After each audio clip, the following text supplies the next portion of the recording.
So here's the question for you. How come some people are able to train consistently and don't miss training sessions? They're able to maintain their diets and don't cheat. And other people have a very hard time doing that.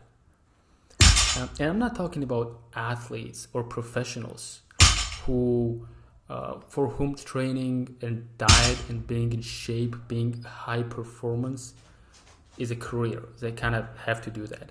And they don't really have a full-time 9 to 5, which would prevent them from doing that. I'm talking about regular people like you and me. How come some people are able to pull this off very easily and others have very hard time doing that? I mean, is this because those people are just, better? They have stronger willpower or something? Or is it something different? That's the question I'm trying to answer today.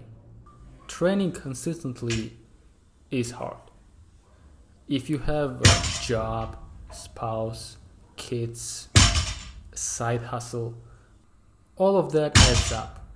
And squeezing a training session into this, especially doing it consistently, is even harder.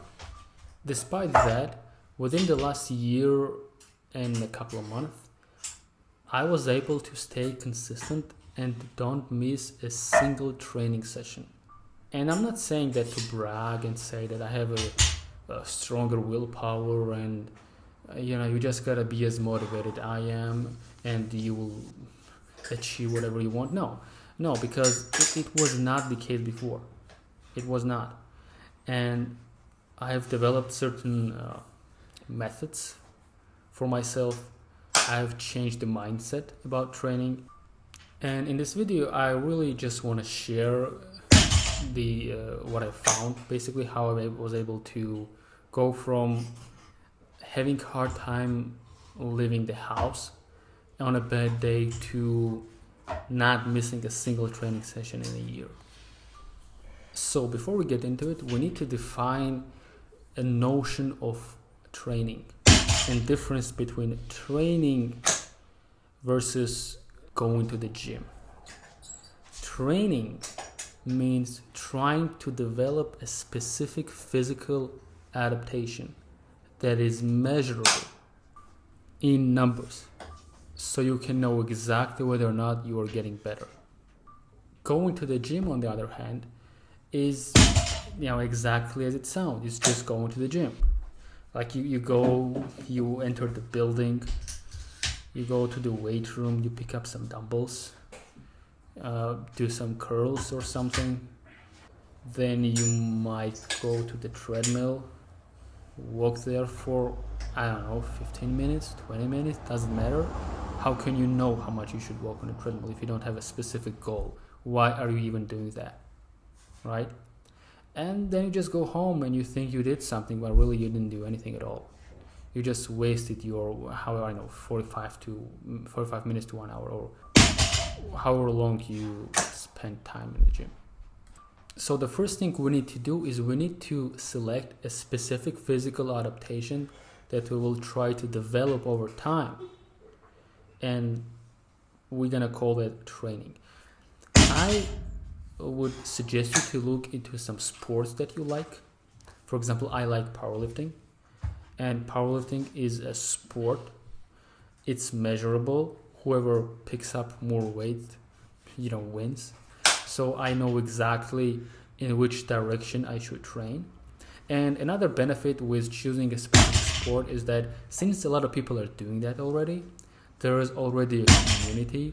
There is already a lot of training material, learning material. You can learn specifically how you should train, what kind of techniques exist for you to get better. And basically choosing a sport makes this whole process way more interesting for you. I would also suggest you to choose a sport that has a very low entry point, right? So for example, for powerlifting, you don't need a team, you don't need a specialized equipment, you need a barbell, weights, and a training rack. You can get it for yourself if you have a house, or you can go into any commercial gym and find it there, right? So that's way better than, for example, hockey, or something like that, where you need first of all, you need to find a team. You need to find ice, after all, right? You need to learn how to ski. All of that. It's way harder. And I'm not saying it's worse. I mean, if you like hockey. I'm just saying, for the purpose of choosing a sport, it is way harder of a sport to get into, rather than powerlifting, or CrossFit, or running, jumping, something like that. If you can't think of a sport to choose, you can choose a movement. For example, you want to squat 200 kilos, or you want to do 40 pull-ups in a row, or you want to run that much kilometers in this amount of time, right? So something measurable, something specific, and something that would give you motivation to not miss the training session. Because if your goal is to just go to the gym, right, you don't really know what you're doing.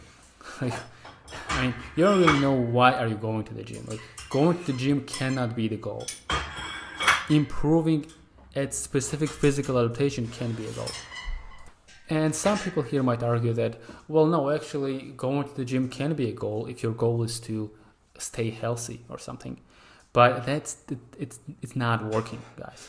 It's not gonna work, okay? Because staying healthy is not a specific goal. Maybe a certain body weight is a specific goal, but just staying healthy, quote unquote, isn't a goal. And it's not going to motivate you to go to the gym. And it's not gonna motivate you to go to the gym, especially on the bad days. Because if you are pursuing a certain specific physical adaptation, you know that every missed training session is a step backwards. And with staying healthy, how can you really define that? I mean, you can't really define that unless you go for a specific physical adaptation. And that's the gist of it. I mean, there is so much more I want to talk about. I want to talk about developing a habit. I want to talk about RPE. I want to talk about managing bad days. But I'm running out of training footage, so I will talk about it in the next video.